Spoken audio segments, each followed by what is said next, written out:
Hey everyone, स्वागत आप सभी का आपके अपने चैनल गणित मंत्र में। दोस्तों, आज की इस क्लास में मैं आप सभी को संख्याओं का पूरा जानकारी देने वाला हूँ। जितना भी संख्याएं होती है वो सब पूरे बेहतरीन तरीका से आज की इस क्लास में सीखेंगे। आइए शुरू करते हैं। पहला संख्या कौन सी है, दूसरी संख्या कौन सी है, बेहतरीन तरीका से तो एक कॉपी और पेन ले लीजिएगा और नोट्स बनाते हुए जरूर चलिएगा मेरे साथ। क्यों सबसे पहला हम संख्या की बात करें, यहां से हम करते हैं पहली संख्या जो प्राकृत संख्या का प्राकृतिक संख्या, इंग्लिश में बोले थे नेचुरल नंबर। नेचुरल नंबर सबसे पहले यही समझते हैं कि प्राकृतिक संख्या क्या होती है या फिर प्राकृत संख्या क्या होती है। दोनों एक ही नाम है, प्राकृत संख्या बोल दीजिए या फिर प्राकृतिक संख्या बोल दीजिए। कहते हैं किसको, तो गिनती की संख्या को, वैसी संख्या जो गिनती की संख्या हो, यानी कि काउंटिंग नंबर को ही हम लोग प्राकृत संख्या बोलते हैं। सबसे सिंपल भाषा में बोला जाए तो गिनती की संख्याओं को प्राकृत संख्या कहते हैं। और गिनती आप कभी भी पढ़े होंगे, काउंटिंग जब भी पढ़े होंगे तो आप एक से ही पढ़ते हैं, जैसे 1 2 3 4 5, मतलब एक से ही पढ़ते हैं। इसी को हम लोग प्राकृत संख्या बोलते हैं। यानी कि कभी भी आपसे कोई पूछ दे होल नंबर किसे कहते हैं, the counting number are called natural number, तो आई थिंक आपको समझ में आ गया होगा कि प्राकृत संख्या यानी कि नेचुरल नंबर किसको कहते हैं। तो गिनती की संख्याओं को प्राकृत संख्या कहते हैं। तो लिख देते हैं यहाँ पे कि गिनती की संख्या को, गिनती की संख्या को प्राकृतिक संख्या कहा जाता है। बहुत सिंपल से है कि गिनती की संख्याओं को हम लोग प्राकृत संख्या कहते हैं। तो बताओ मेरे भाई, गिनती कहाँ से शुरू होती है, तो बोलोगे एक से 1 2 3 इस तरीका से कहाँ तक, तो गिनती का कोई लिमिट नहीं है, मतलब अनंत तक गिनती चली जाएगी। तो कोई भी पूछे कि गिनती की संख्याओं को क्या कहते हैं, तो प्राकृत संख्या कहते हैं। गिनती हमारा कहाँ तक होता है, तो हम लोग पहले 100 तक गिनती पढ़ते हैं, बट एक्चुअली में अगर हमें 2000 आदमी गिनना रहे तो वो भी तो एक गिनती के अंतर्गत आती है ना। तो कह सकते हैं कि गिनती का कोई अंत नहीं है, आप जहां तक चाहे गिन सकते हैं, गिनती अनंत होती है। आई होप आपको प्राकृत संख्या समझ में आ गया होगा। दूसरा मेरे भाई, अच्छा यहाँ से एक सवाल बनेगा कि बताओ सबसे छोटी प्राकृत संख्या क्या है, तो सबसे छोटी प्राकृत संख्या हमारी 1 होती है। अगला है, दूसरा बात करें तो पूर्ण संख्या। क्या मेरे भाई, पूर्ण संख्या इंग्लिश में बोले तो होल नंबर।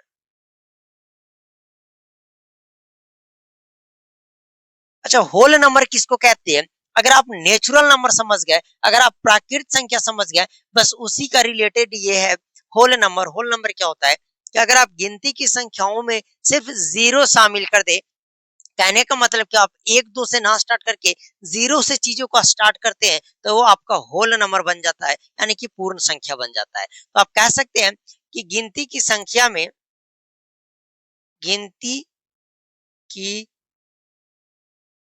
संख्या में 0 शामिल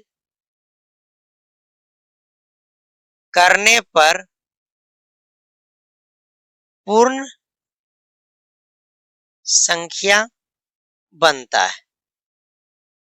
पूरा डिफिनेशन के साथ मैं लिखवा दे रहा हूं कि आप कभी नहीं भूले। तो गिनती की संख्या में 0 शामिल करने पर, क्या शामिल करने पर, 0 शामिल करने पर, तो मेरे भाई 1 2 3 4 कहां तक, तो बोलोगे अनंत तक, इसका कोई अंत नहीं है, अनगिनत तक। तो इसी में अगर हम सिर्फ आगे 0 लगा दे, ये जो पूरा ग्रुप बन गया नंबर्स का, जो ये सीरीज बन गया एक नंबर का, उसे हम लोग होल नंबर बोलते हैं, यानी कि पूर्ण संख्या बोलते हैं। आई होप आपको समझ में आ गया कि प्राकृत संख्या किसको कहते हैं और होल यानी कि पूर्ण संख्या किसको कहते हैं। इसके बाद अगला हमारा नंबर है वो पूर्णांक संख्या होगा, कि पूर्णांक संख्या किसको कहते हैं। प्राकृत संख्या समझ गए, पूर्ण संख्या समझ गए, उसके बाद अब पूर्णांक संख्या समझते हैं। हम सीरियल वाइज यानी कि लाइन बाय लाइन आपको रिलेट करते हुए समझाएंगे, जिससे आपको याद करने में किसी भी प्रकार का प्रॉब्लम नहीं आए। तो मेरे भाई, पूर्णांक संख्या किसको कहते हैं, तो बस यहाँ पे मैं लिख देता हूँ, माइनस इनफाइनाइट से प्लस इनफाइनाइट तक के सभी नंबर को पूर्णांक संख्या कहते हैं। अब इसको कैसे नंबर लाइन पे आपको बताऊंगा, सब देखिएगा ध्यान से। इसका डिफिनेशन लिख सकते हैं आप कि सभी धनात्मक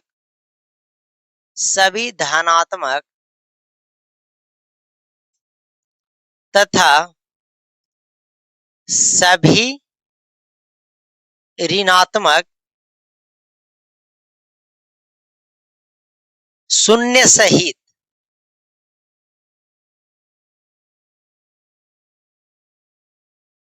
संख्या को पूर्णांक संख्या कहते हैं। ठीक है, आगे देख लीजिएगा। मतलब सभी धनात्मक सभी ऋणात्मक साथ में शून्य भी हो, तो आप देखे होंगे कि ऐसा तो हम लोग नंबर्स लाइन पे चीजों को सीखते हैं कि एक तरफ पॉजिटिव भी होता है, एक तरफ नेगेटिव भी होता है, और साथ में बीच में जीरो भी होता है। तो नंबर्स लाइन को ही क्या पूर्णांक कहा जाता है? तो बिल्कुल नंबर लाइन को ही हम लोग पूर्णांक कहते हैं। तो देखिए, एक हम नंबर लाइन आपके सामने ड्रॉ कर ले, एक संख्या रेखा ड्रॉ कर ले रहे हैं। अब इस नंबर लाइन को मैं आपको समझाने का प्रयास करता हूँ, ध्यान से समझिएगा। देखिए, बीच में जो होता है वो हमारा जीरो होता है, शून्य होता है। बीच में क्या होता है? जीरो, यानी कि शून्य होता है। अब देखिए, इधर होता है पॉजिटिव, यानी कि राइट साइड आपको पॉजिटिव लेना है और लेफ्ट साइड आपको नेगेटिव लेना है। तो पॉजिटिव को हम लोग बोलते हैं धनात्मक और नेगेटिव को बोलते हैं ऋणात्मक। तो इधर से जो चीजें होंगी वो प्लस में होगी, जैसे +1, +2, +3, +4, +5। कहां तक मेरे भाई? तो ये प्लस इनफाइनाइट तक होगी। इसी प्रकार से इधर भी संख्याएं चलेगी, तो -1, -2, -3, -4, कहां तक? तो बोलोगे कि ये नंबर जाएगी हमारी माइनस इनफाइनाइट तक। दो चीज मैंने नंबर लाइन आपको बताया कि राइट तरफ पॉजिटिव, लेफ्ट तरफ नेगेटिव होती है। राइट तरफ पॉजिटिव और लेफ्ट तरफ नेगेटिव। अब हम यहाँ से चीजों को समझे, तो यहाँ जीरो के इधर से जो भी संख्या है सब देख रहे हैं आप प्लस में है, तो आप इसे धनात्मक पूर्णांक बोलोगे। कैसा पूर्णांक? तो धनात्मक पूर्णांक आप इसको बोलोगे। ओके मेरे भाई, इधर से जो भी संख्याएं नेगेटिव में है तो इसे आप लोग ऋणात्मक बोलोगे। ऋणात्मक पूर्णांक बोलना है। कौन सा संख्या, कौन सा पूर्णांक? ऋणात्मक पूर्णांक। इधर धनात्मक पूर्णांक। फिर से समझिएगा, हम लोग डिफिनेशन क्या पूर्णांक संख्या के पढ़े थे कि सभी धनात्मक, तो देखिए सभी धनात्मक आ गया, और सभी ऋणात्मक, तो सभी ऋणात्मक आ गया, शून्य सहित। तो मेरे भाई ई जो आपको दिख रहा है ये शून्य यानी जीरो ही तो है। तो शून्य सहित संख्याओं को पूर्णांक संख्या कहते हैं। कौन संख्या कहते हैं? पूर्णांक। मतलब इस नंबर लाइन को आज से आप पूर्णांक संख्या भी कह सकते हैं। अच्छा, अब बात हो गया कि ये जीरो का है मेरे पास, तो जीरो ना तो धनात्मक है ना ही ऋणात्मक है, तो आप बस सबके सामने आ लगा दो, तो आ धनात्मक हो जाएगा, और इसके आगे लगा दो आ, तो आ ऋणात्मक हो जाएगा। आई होप आपको ये नंबर्स लाइन के बारे में पूरे तरीका से समझ में आ गया। अब मैं आपको बोल दूं कि दुनिया का आप कोई सा भी संख्याओं को ढूंढेंगे तो ये नंबर्स लाइन पे मिलेगा ही। जैसे मैंने एग्जांपल में मैंने आपको प्राकृत संख्या पहले बताया और पूर्ण संख्या बताया। आइए नंबर्स लाइन पे ढूंढ कर बताते हैं कि कहाँ प्राकृत संख्या छिपा है और कहाँ पूर्ण संख्या छिपा है। मेरे भाई, क्या इसी को हम लोग प्राकृत संख्या बोल रहे हैं? तो ध्यान दीजिएगा, 1, 2, 3, 4, 5, 6, इसी को क्या हम लोग प्राकृत संख्या बोल रहे थे? तो आंसर होगा बिल्कुल यस, इसी को हम लोग प्राकृत संख्या बोल रहे थे मेरे भाई। या अगर जीरो मिला दे तो क्या इस पूरे जीरो को अगर ले ले तो 0, 1, 2, 3, 4, क्या इसको हम पूर्ण संख्या बोल रहे थे? तो बिल्कुल हम इसी को पूर्ण संख्या बोल रहे थे मेरे भाई। इसमें कुछ ऐसा नंबर होगा जो 2 से भी कटेगा, जैसे 2, 4, 6, 8, 10। इसमें कुछ ऐसा नंबर होगा जो 2 से ना कटेगा, जैसे 1, 3, 5, 7, 9, 11, 13, 17, इस तरीका से। कुछ इसमें ऐसा संख्या होगा जो 1 से कटेगा और खुद से कटेगा। कुछ ऐसा संख्या होगा जो बहुत सारे नंबर से कटेगा। तो सबको हम लोग अलग अलग पार्ट में बांटेंगे, यही नंबर लाइन पे आपको सारा संख्याएं मिल जाती है। तो यहाँ से आप एक चीज नोट कर लीजिएगा कि पूर्णांक संख्याएं क्या होती है। ओके, टोटल 3 संख्याएं पढ़ लिए, प्राकृत संख्या, पूर्ण संख्या और पूर्णांक संख्या। अब हम सबसे पहले समझते हैं सम संख्याएं और विषम संख्याएं क्या होती है। दोनों मोस्ट इंपॉर्टेंट संख्या है, आइए समझती है। सम संख्या किसको कहते हैं? तो हम आसान भाषा में लिखा जाए तो जो 2 से कट जाए, जो 2 से कट जाए, जो 2 से कट जाए। विषम संख्या अपोजिट जो 2 से जो 2 से ना कटे। मेरे भाई बहुत सिंपल सा डिफिनेशन इसका मैं लिखाया हूं कि जो 2 से कट जाए वो सम संख्या, जो 2 से ना कटे वो विषम संख्या। ये कैसी संख्या है? तो वैसा नंबर जो अगर हम किसी को डिवाइड 2 से करें तो वह नंबर पूरा पूरी कट जाना चाहिए, ऐसा नहीं कि पॉइंट में कटे। जैसे बोलोगे कि अगर 3 को भी डिवाइड करेंगे 2 से तो 1.5 बार में कट जाएगा, 1.5 बार में, तो वैसा नहीं करना है, आपको वो पूरे नंबर कटना है। अगर कोई ऐसे ज्ञानी बोलेगा कि अगर 5 है, 5 को भी 2 से भाग देंगे तो 2.5 बार में कट जाएगा 2.5, तो वैसा बिल्कुल नहीं करना है। पूरा पूरी कहने का मतलब कि जैसे 6 को आप 2 से भाग दीजिए वो पूरे 3 बार में कट जाएगा, 20 को 2 से भाग दीजिए वो पूरे 2 बार में कट जाएगा, 72 को 2 से भाग दीजिए पूरे कट जाएगा 36 बार में। मतलब ऐसे काटना है कि वह पूरा पूरी कट जाए। एग्जाम्पल में आप बोल ही सकते हैं कि जैसे 2, 4, 6, 8, 10, 12, इस तरीका से मेरे भाई कहां तक, ये भी अनंत तक हो जाएगा। अब यहां से एक सवाल बनती है कि बताओ मेरे भाई सबसे छोटी सम संख्या कितना है? तो सबसे छोटी सम संख्या जो है वह 2 है। अब एक और यहां से सवाल बनेगा कि क्रमागत सम संख्याओं का बीच का अंतर कितना होता है?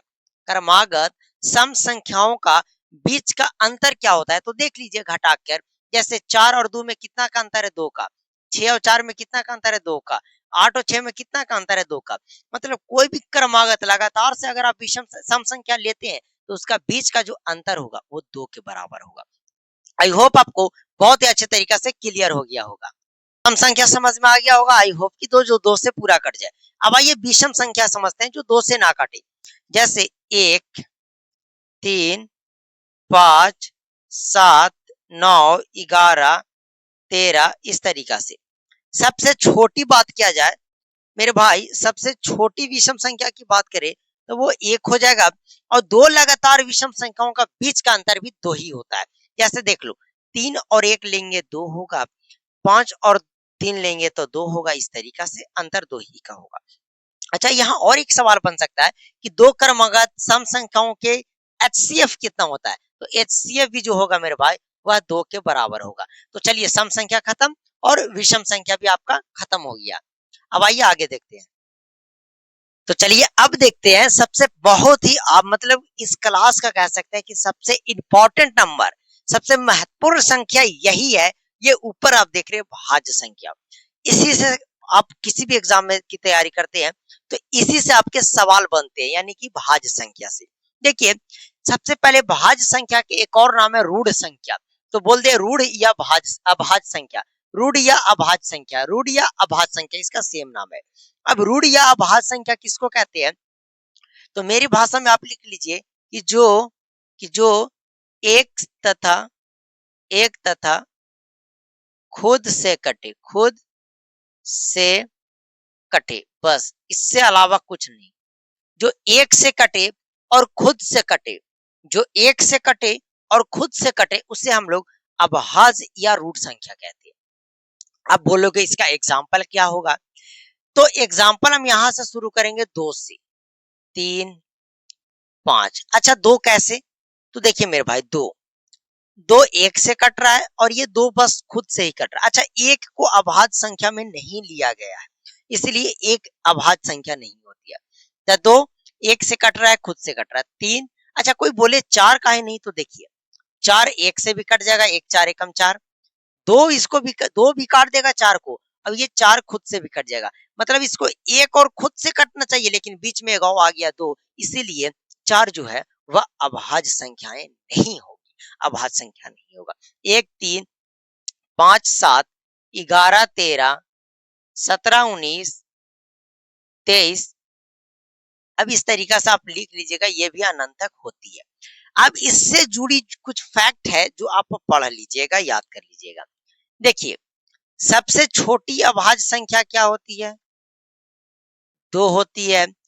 सबसे छोटी सम अभाज्य संख्या, सबसे छोटी सम अभाज्य संख्या भी 2 होती है। अगर कोई पूछे कि सबसे छोटी विषम अभाज्य संख्या क्या होती है? छोटी विषम विषम अभाज्य संख्या, तो बताओ मेरे भाई इसमें सबसे छोटा विषम 3 है, तो 3 हो जाएगा। यहां तक क्लियर। अब इसके आगे और अभाज्य संख्या का फैक्ट पढ़ते हैं। जैसे 1 से लेकर के 100 तक टोटल कितने अभाज्य संख्याएं होती है, तो टोटल 25 अभाज्य संख्या होती है। अगर हम बात करें कि 100 से लेकर 1 से लेकर के 200 तक कितने अभाज्य संख्या होते हैं, तो 46 यानी 46 अभाज्य संख्या होती है। और समझिए कि 1 से लेकर के 50 तक कितने अभाज्य संख्याएं होती है, तो 15 होती है। 50 से लेकर के 50 से लेकर के मेरे भाई 100 तक कितना होता है, तो 10 होता है। इतने आपको अभाज्य संख्याएं से बात याद रखनी है। फिर से मैं रिकॉल करवाता हूँ। अभाज्य संख्या जो 1 से कटे खुद से कट से, सबसे छोटी अभाज्य संख्या 2, सबसे छोटी सम अभाज्य संख्या भी 2, सबसे छोटी विषम लगा दे तो 3। 1 से 100 तक 25 अभाज्य संख्या, 1 से 200 तक 46 अभाज्य संख्या, 50 से 100 के बीच 10 अभाज्य संख्या, 1 से 50 तक 15 अभाज्य संख्या। आई होप आपको अभाज्य संख्या से अब कभी कोई दिक्कत नहीं आने वाली है। मेरे भाई भाज्य संख्या किसको कहते हैं, तो वैसा संख्या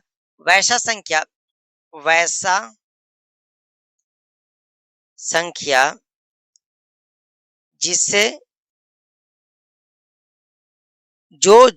वैसा संख्या जो कम से कम 3 संख्या से कटे। सीधा बात, दम बहुत ही सिंपल और इजी। अभाज्य संख्या किसको कहते हैं, भाज्य संख्या किसको कहते हैं, सॉरी उसका एक और नाम है यौगिक संख्या। तो भाज्य संख्या किसको कहते हैं, तो उसको काटने वाला कम से कम 3 नंबर हो, ज्यादा चलेगा लेकिन कम से कम उसको काटने वाला उसका फैक्टर कम से कम 3 हो।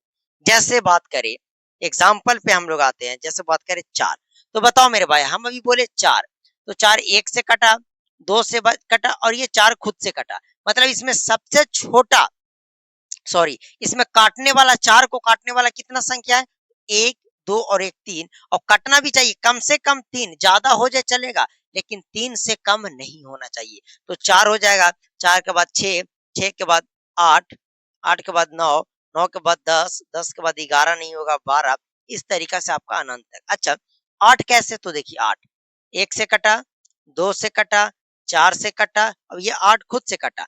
देखिए कम से कम 3 चाहिए, एक ज्यादा हो गया तो और अच्छी बात है। तो कितने संख्या से कटना चाहिए, कम से कम 3, 3 से ज्यादा चलेगा। अब आइए अगला संख्याओं को देखते हैं।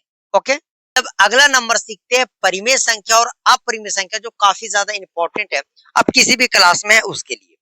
तो देखिए परिमेय संख्या क्या होता है, तो देखिए आप बचपन में भागा पढ़े हैं इस तरीका से, तो ऊपर वाले को बोलते हैं अंश और नीचे वाले को बोलते हैं हर।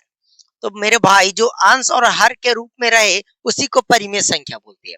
अब यहाँ पे बोलेगा परिमेय अंश को मैं बोल दूंगा p और हर को बोल दूंगा q, और q बराबर 0 ना हो, बस यही कंडीशन है। तो लिख सकते हैं जिसे p/q के रूप में लिखा जा सके और q बराबर 0 ना हो। अब डेफिनेशन आप लिख लीजिए, वैसी संख्या जिसे p/q के रूप में लिखा जा सके।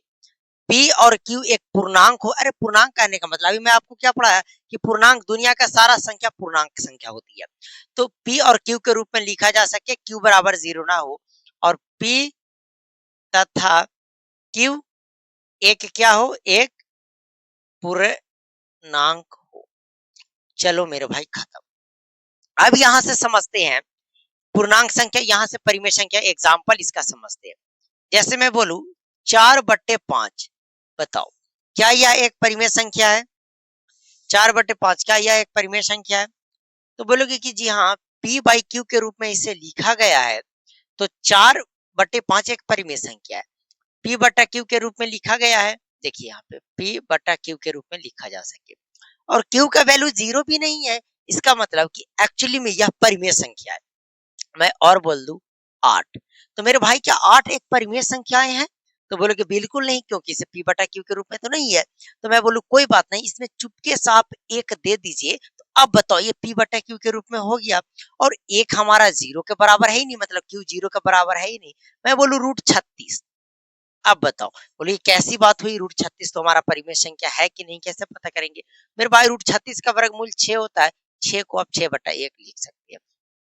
और मैं बोलूं 8/9 क्या परिमेय संख्या? तो बिल्कुल परिमेय संख्या है। अब कह सकते हैं कि जिसे हम लोग बट्टा में लिख दे वो परिमेय संख्याएं होती है।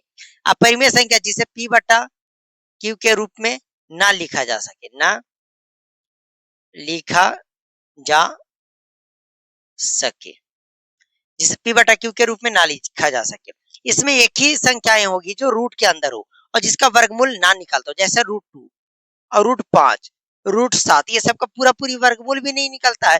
मतलब रूट की सारी संख्याएं अपरिमेय होगी कब? जब उसका पूरा पूरी वर्गमूल नहीं निकलता है। यहीं पे अगर मैं बोल दूं रूट रूट 81, चलो रूट 81 ज्यादा हो जाएगा, 9, तो बताओ √9 परिमेय या अपरिमेय? तो बोलोगे √9 इसका वर्गमूल तो निकलता है 3, तो ये परिमेय हो जाएगा। तो जिसका वर्गमूल निकल जाता है वो परिमेय संख्या, जिसका वर्गमूल ना निकलता वो अपरिमेय संख्या। एक यहाँ पे डिस्कस कर लेता हूँ थोड़ा सा पाई। तो पाई कैसी संख्या है? तो पाई हमारी अपरिमेय संख्या है, लेकिन पाई का जो वैल्यू है वो 22/7, ये हमारा परिमेय संख्या है। आप याद कर लीजिएगा। आई होप आपको आज का क्लास अच्छा लगा होगा। आज हम लोग पूरे संख्याओं को कंप्लीट तरीका से सीख गए। अब हमारा वास्तविक संख्या जो आपको क्लास 10th में पढ़ाना होगा, काल्पनिक संख्या जो आपको क्लास 11th में पढ़ना होगा। चलिए मिलते हैं आप सभी से अगले वीडियो में। ओके।